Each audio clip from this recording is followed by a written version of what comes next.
Sunil sir, अभी हालांकि हालात जो है वो बहुत सामान्य नहीं है। जिस तरीके से हम बात कर रहे हैं मिसाइलों की संख्या की, मिसाइलें खात्मे के कगार पे इत्यादि, और दूसरी तरफ एक तरफ मिसाइलें खत्म हो रही हैं, दूसरी तरफ अमेरिका कह रहा है कि 2 हफ्ते के बाद फैसला लेंगे, और तीसरी तरफ एक नई चीज, तीसरी तरफ अगर हम देखें तो दुनिया के तमाम देशों का बिना मांगे समर्थन ईरान को जिस तरीके से मिलना शुरू हुआ है, ये शायद केवल इजराइल नहीं, अमेरिका के लिए भी चिंता का विषय है। जैसा अभी चीन का जिक्र किया ओम सर ने, चीन के जो 3 कार्गो प्लेन्स उतरे हैं ईरान के अंदर, जबकि उनका रूट जो था वो लग्जमबर्ग का था, और वो कैसे आखिर ऑन एयर वो उनके सारे सिस्टम्स को बंद करके, सारे ट्रैकर बंद करके उसको उतार दिया गया ईरान के अंदर, ये सवाल है आखिर उसमें क्या था। कल से भारतीय मीडिया कह रही है कि, भारतीय मीडिया ये सवाल उठा रही है कि उसमें हथियार हो सकते हैं। तो अगर चीन की तरफ से 3 कार्गो प्लेन भर के हथियार ईरान में उतर गए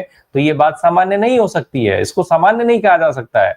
रूस ने सीधे तौर पे इजराइल को तो किनारे करिए, अमेरिका को टारगेट किया और अमेरिका को चेतावनी दे डाली है। इतना ही नहीं है, नॉर्थ कोरिया साफ तौर पे खड़ा है, वो अमेरिका की आलोचना कर रहा है।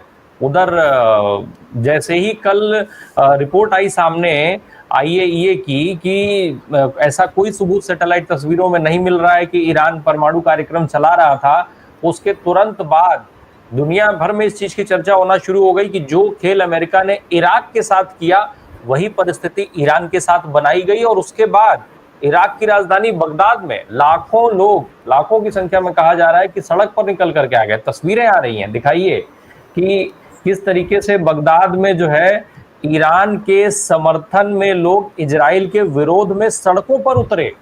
ये तस्वीरें जो है वो कुछ सुनील सर, ये तस्वीरें कुछ अलग तरीके की कहानी नहीं कह रही हैं, और बिना मांगे समर्थन दे रहे हैं देश उनको। और इस कड़ी में मैं एक सवाल और जोड़ना चाहूंगा, इसी परिस्थिति से अभी बहुत जल्दी भारत गुजरा, लेकिन भारत के साथ ऐसी संख्या नहीं जुड़ी। सुनील सर। धन्यवाद राम प्रकाश जी। नहीं, ईरान को बिना मांगे समर्थन मिला ऐसा नहीं है।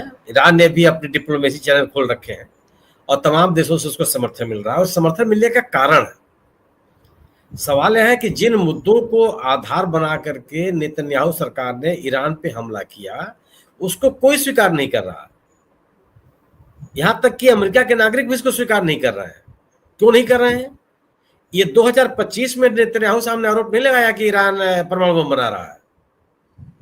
1 दशक पहले से वो कहते चले आ रहे हैं लगातार कि ईरान परमाणु बम बना रहा है, ईरान परमाणु बम बना रहा है। वह नेतन्याहू साहब इस बात को कर रहे हैं जो स्वयं नॉन प्रोलिफरेशन ट्रीटी जो है, परमाणु शस्त्र को रोकने के लिए जो संधि है, उसके सदस्य नहीं है, वो उस पर दस्तखत नहीं किए हैं। और उससे उलट ईरान 1968 में संधि पर हस्ताक्षर कर चुका है। गोया कि 1968 से ईरान पर परमाणु अस्त्र के लिए या परमाणु संसाधनों के लिए जो संस्था है, इंटरनेशनल एटॉमिक एनर्जी एजेंसी, वह उसकी देखरेख में ईरान का काम चल रहा है। वहां पे यह एजेंसी, अंतरराष्ट्रीय एजेंसी मौजूद है। उसने आज तक नहीं कहा कि ईरान परमाणु बम बना ले रहा या परमाणु बम बनाने की ओर अग्रसर है। अमेरिका की जो आज की तारीख में जो गुप्तचर एजेंसी सेवा की प्रमुख है तुलसी गाबार्ड, उनका कहना है, उन्होंने अधिकृत रूप से बयान दिया है कि ईरान परमाणु बम बना रहा है, इसके कोई साक्ष्य उनके पास नहीं है। ईरान में अंतरराष्ट्रीय एजेंसियां मौजूद हैं। तो केवल नेतन्याहू साहब एक राजनीतिक माहौल बनाने की कोशिश कर रहे हैं, और आज से नहीं कर रहे हैं, पिछले 1 दशक से कर रहे हैं। कोई क्यों स्वीकार कर लेगा? आप अपने राजनीतिक हितों के लिए अगर आप ईरान को टारगेट करना चाहते हैं तो इस बात को लोग क्यों स्वीकार कर लेंगे? क्यों चीन स्वीकार कर लेगा? क्यों अरब देश स्वीकार कर लेंगे? कोई क्यों यूरोप के लोग स्वीकार कर लेंगे? अब इन्होंने क्या कहना शुरू किया, कल उन्होंने जो संयुक्त राष्ट्र में भाषण दिया उनके प्रतिनिधि ने, कि ईरान ने जो अपनी मिसाइलें हैं वह यूरोपियन कंट्रीज को भी निशाने पर करके लगा रखे हैं। लगभग सभी यूरोपीय देशों की राजधानियां उसके निशाने पर हैं। यह खुफिया जानकारी केवल नेतन्याहू साहब के पास है और किसी के पास नहीं है। वह दुनिया की सुरक्षा को लेकर के चिंतित होने लगे हैं।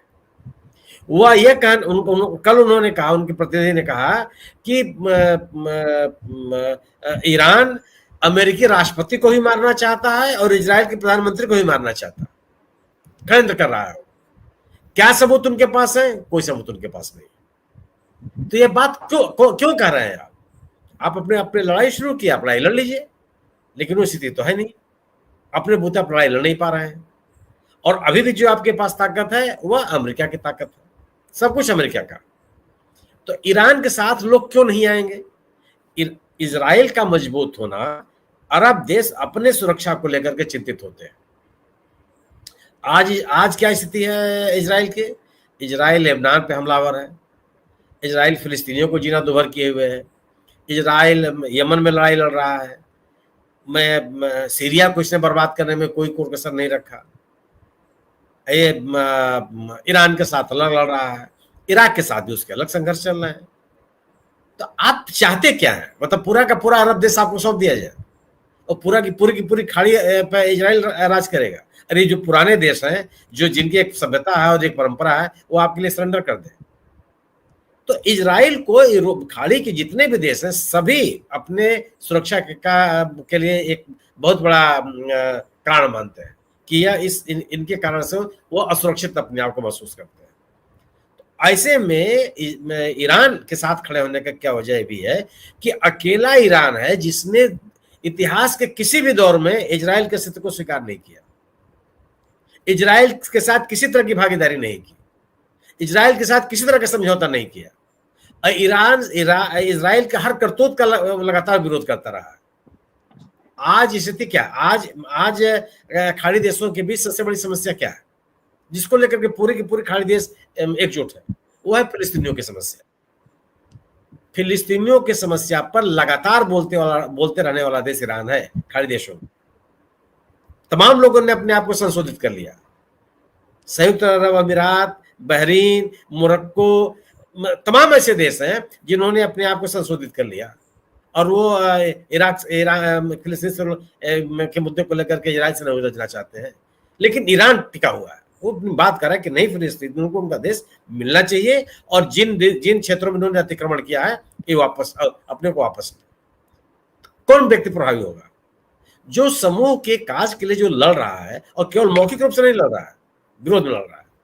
और आज आमने सामने की लड़ाई है। ये तो सर्वविदित तथ्य है कि हमास को आर्थिक संसाधन ईरान देता है, हिजबुल्लाह को आर्थिक संसाधन ईरान देता है, हुती विद्रोहियों को संसाधन ईरान उपलब्ध कराता है।